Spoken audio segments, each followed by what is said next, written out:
Chapter 5. 새마을 지도자, 풀뿌리 리더들의 탄생. 자, 이제 우리는 새마을 운동의 진짜 주역들을 만나러 갑니다. 박정희 대통령도 정부 관료도 아닙니다. 그렇다고 거창한 학자나 명망 있는 인사들도 아니죠. 새마을 운동의 진짜 심장은 바로 마을마다 한 명씩 있었던 새마을 지도자들이었습니다. 이들이 없었다면 시멘트 335부대는 그저 창고에서 굳어가는 자재더미에 불과했을 겁니다. 이들이 있었기에 그 시멘트가 길이 되고 다리가 되고 우물이 되었습니다. 먼저 한 가지 짚고 넘어가야 할 것이 있습니다. 새마을 지도자는 마을 이장과 다른 존재였습니다. 이장은 행정단위의 책임자로 정부에서 임명하거나 마을이 추천해서 행정기관에 등록하는 자리였죠. 행정 업무를 주로 담당했습니다. 그런데 새마을 지도자는 행정관료가 아니었습니다. 마을 주민들이 직접 뽑은 사람으로 새마을 사업을 실질적으로 이끄는 풀뿌리 리더였습니다. 1972년부터 정부는 모든 마을에 새마을 지도자를 한 명씩, 그리고 그 이듬해부터는 부녀 지도자까지 한 명 더 두도록 했습니다. 그러니까 마을마다 남녀 새마을 지도자가 한 쌍씩 활동했던 거죠. 이들은 어떻게 뽑혔을까요? 정부가 시키지도 않았고 임명하지도 않았습니다. 마을 사람들이 자체 회의를 통해 직접 선출했습니다. 기준은 단순했습니다. 부지런하고 마음이 바르고 마을 일을 자기처럼 여길 수 있는 사람, 그리고 무엇보다 다른 농민들이 신뢰하고 따를 수 있는 사람. 학력이나 재산은 큰 기준이 아니었습니다. 오히려 글을 잘 모르는 분이 새마을 지도자가 된 경우도 적지 않았습니다. 여기서 한 가지 흥미로운 사실이 있습니다. 새마을 지도자에게는 어떤 급여나 수당이 없었습니다. 정말 단 한 푼도 받지 못했습니다. 오히려 자기 시간과 노력, 심지어 자기 사비까지 들여가며 마을 일을 해야 했죠. 그런데도 전국 3만 3천여 개 마을에서 새마을 지도자들이 자발적으로 활동했습니다. 도대체 무엇이 이들을 움직였을까요? 이 질문이 새마을 운동의 가장 깊은 비밀 중 하나입니다. 자, 그 답을 찾기 위해 몇몇 실제 인물들의 이야기를 들여다보겠습니다. 이분들의 이야기는 새마을 운동을 연구하는 학자들 사이에서 가장 자주 인용되는 사례입니다.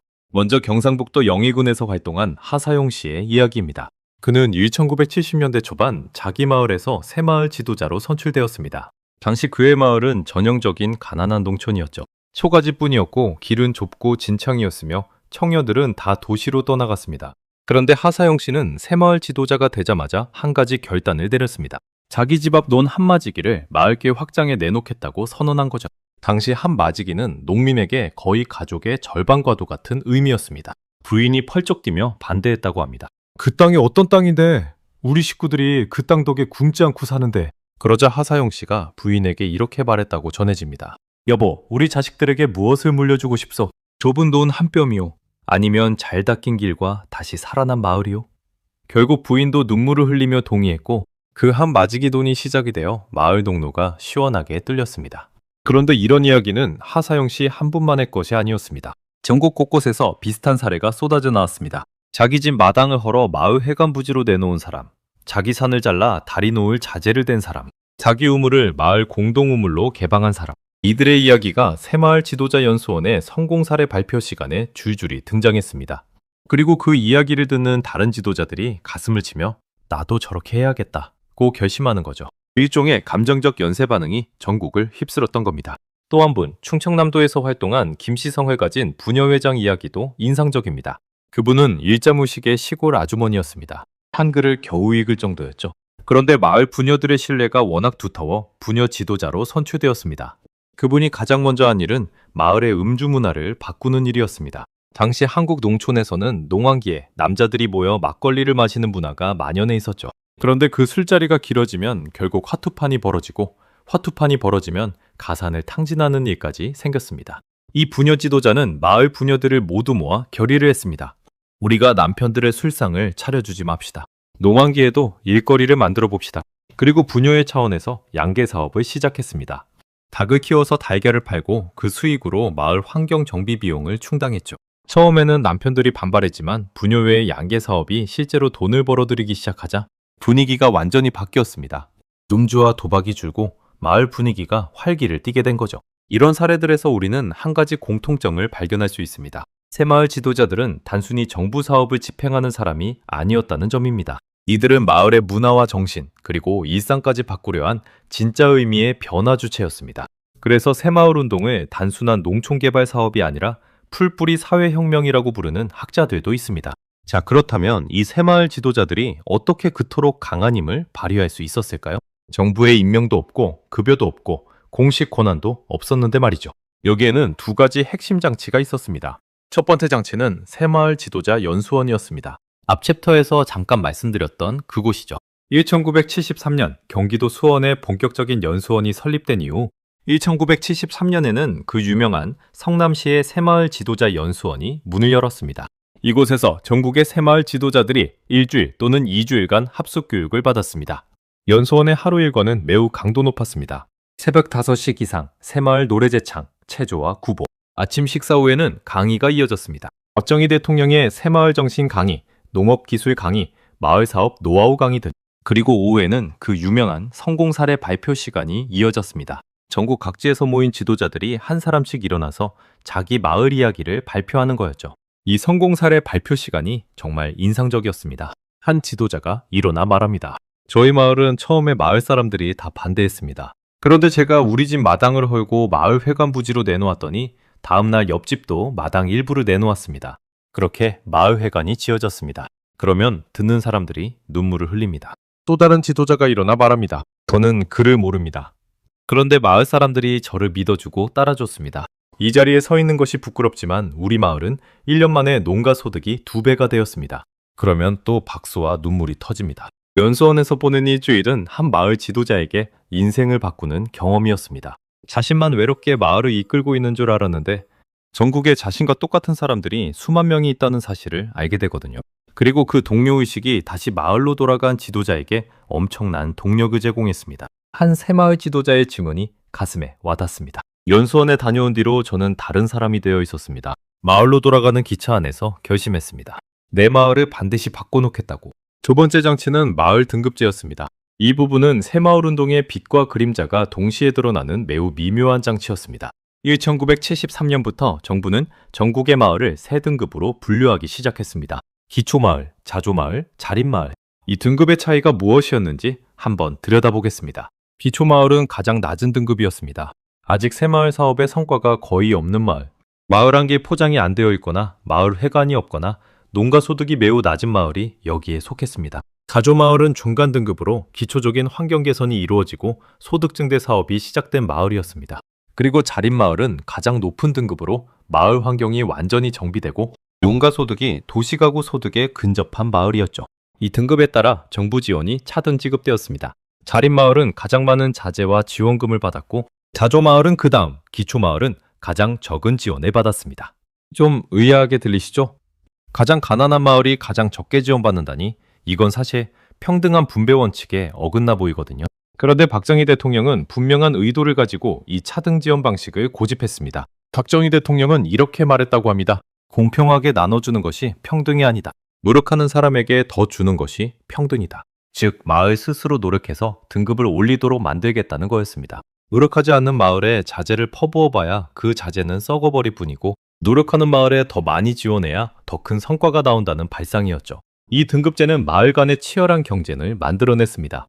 옆마을이 자립마을로 올라갔다는 소식이 들리면 우리 마을 지도자는 가만히 있을 수가 없었죠. 마을 사람들을 더 다그치고 더 일찍 일어나게 하고 더 부지런하게 만들었습니다. 그리고 등급이 올라가면 마을 사람들이 다 같이 기뻐했습니다. 그것은 단순한 행정적 등급이 아니라 마을의 명예였으니까요. 우리 마을이 자립마을이 됐다. 이 한마디가 농민들에게는 그 어떤 훈장보다 자랑스러운 칭호였습니다. 그런데 바로 이 지점에서 우리는 새마을 운동의 그림자를 마주하게 됩니다. 등급제가 만들어내는 경쟁은 분명 강력한 동력이었지만 동시에 무거운 부담이기도 했습니다. 어떤 새마을 지도자는 자기 마을의 등급을 올리기 위해 무리한 사업을 추진하기도 했습니다. 마을 사람들의 자발성을 넘어 강제 동원에 가까운 방식으로 부역을 시키는 경우도 생겼고 사업비를 마련하기 위해 농민들에게 무리한 출자를 요구하기도 했습니다. 여기에 더해 또 다른 문제가 있었습니다. 일부 마을에서는 등급을 올리기 위해 통계를 부풀리는 일도 벌어졌습니다. 농가 소득을 실제보다 높게 보고하거나 사업 성과를 과장해서 보고하는 일이었죠. 행정공무원들도 이런 부풀리기를 알면서도 묵인하는 경우가 적지 않았습니다. 자기 관할구역의 새마을 사업이 잘 되어야 자신의 인사평가에도 좋게 작용했으니까요. 새마을 운동이 가진 어두운 그림자 중 하나가 바로 이 통계 부풀리기 문제였습니다. 자, 그렇지만 이런 그림자에도 불구하고 새마을 지도자들의 노력은 결코 가짜가 아니었습니다. 통계가 부풀려진 마을이 있었던 것은 사실이지만 대다수 마을의 변화는 분명히 진짜였습니다. 그리고 그 변화를 이끈 사람들이 바로 이름 없는 풀뿌리 지도자들이었습니다. 한 학자가 새마을 운동을 평가하면서 한 말이 인상적입니다. 새마을 운동은 박정희가 시작했지만 새마을 운동을 완성한 것은 이름 없는 새마을 지도자 수만 명이었다. 이 풀뿌리 지도자들의 노력에는 또 다른 측면이 있었습니다. 바로 가족의 희생이었습니다. 새마을 지도자가 된다는 것은 자기 농사를 뒷전으로 미루고 마을 일에 매달린다는 뜻이었습니다. 새벽부터 밤늦게까지 마을 사업에 나서야 했고 그 사이 자기 집 농사는 부인과 자녀들이 떠맡아야 했습니다.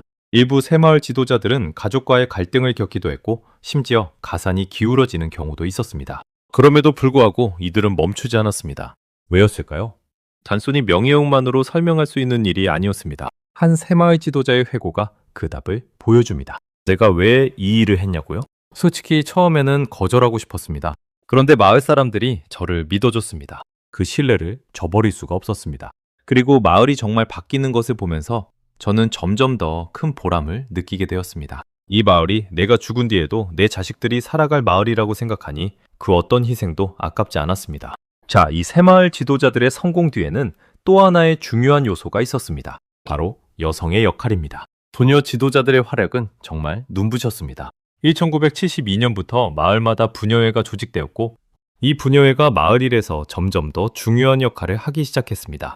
부녀회는 양계, 양돈, 부업 같은 소득 증대 사업을 주도했고 마을 환경 정비와 위생 개선에서도 핵심 역할을 했습니다. 특히 인상적인 것은 부녀회 저축 사업이었습니다. 마을 부녀들이 매달 일정 금액을 모아 마을 기금을 만들었는데 이 기금이 점점 불어나서 마을 사업의 종잣돈이 되었습니다. 어떤 마을은 부녀회 기금으로 마을 회관을 짓기도 했고 어떤 마을은 트랙터 같은 농기계를 공동 구매하기도 했습니다.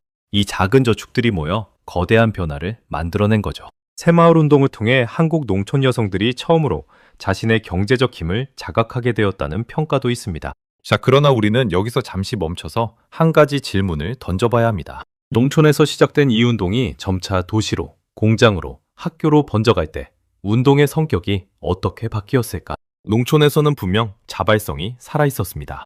마을 사람들이 자기 마을의 미래를 위해 자기 손으로 일을 한 거였으니까요. 그런데 도시 새마을, 공장 새마을, 학교 새마을은 과연 같은 성격이었을까요? 여기서부터 새마을 운동의 결이 미묘하게 변하기 시작합니다. 다시 본 챕터의 주제로 돌아와 마무리하겠습니다. 새마을 지도자들은 새마을 운동의 가장 빛나는 유산이었습니다. 정부가 임명한 관료도 외부에서 파견된 전문가도 아니 마을 사람들이 직접 뽑은 풀뿌리 리더들.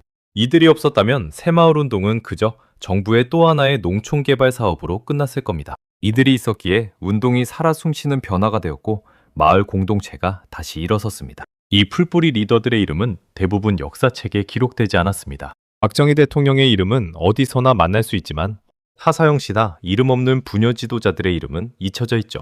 그러나 한 시대의 변화를 진짜로 만들어낸 사람들은 바로 이들이었습니다. 다시 한번 말씀드립니다. 새마을 운동은 위에서 아래로 내려간 운동이 아니라 아래에서 위로 올라간 운동이기도 했습니다. 그것이 다른 어떤 농촌 개발 사업과도 다른 새마을 운동만의 결정적 특징이었습니다. 자, 그렇다면 이 농촌 풀뿌리 운동이 어떻게 도시로, 공장으로, 학교로 번져갔을까요? 그리고 그 확장 과정에서 운동의 결이 어떻게 미묘하게 변했을까요? 자발성과 동원의 경계가 흐려진 그 지점을 다음 챕터에서 차분히 들여다보겠습니다. 다음 챕터 집중, 도시로, 공장으로, 직장으로, 운동의 확장과 변질으로 이어가겠습니다. 구독과 좋아요는 영상 제작에 큰 도움이 됩니다.